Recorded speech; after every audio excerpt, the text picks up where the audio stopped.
Do you know the difference between a boundary and a barrier? If not, stay tuned. And welcome back to Leadership Unfiltered. I'm Kimberly Perez, and today we're going to clear up one of the most misunderstood words in leadership. It's a question I hear at least a few times a month from different leaders.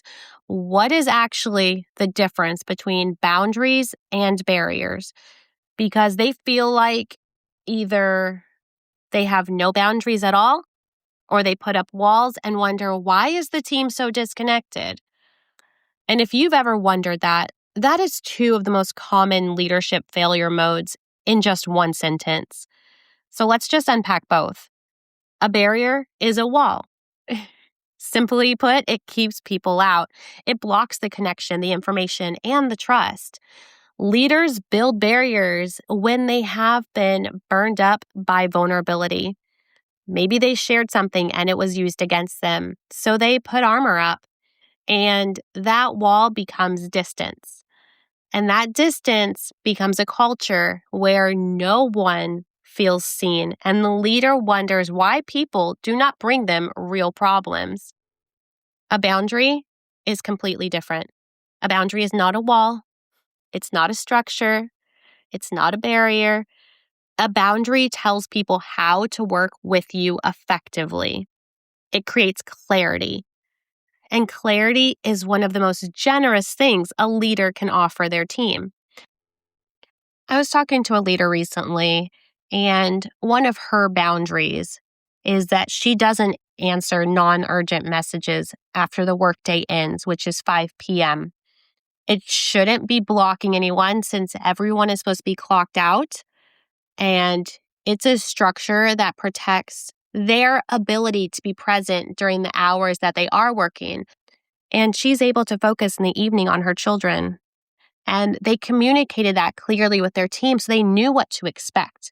And that they themselves had permission to do the same.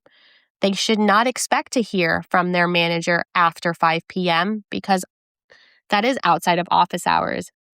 And that permission to really just be human and have more of a balance flowed from the top. It started with the manager communicating that to her team. The confusion usually comes because there's a strong belief that leaders are always available. They're always certain, they always have the right answers, and everything is always okay.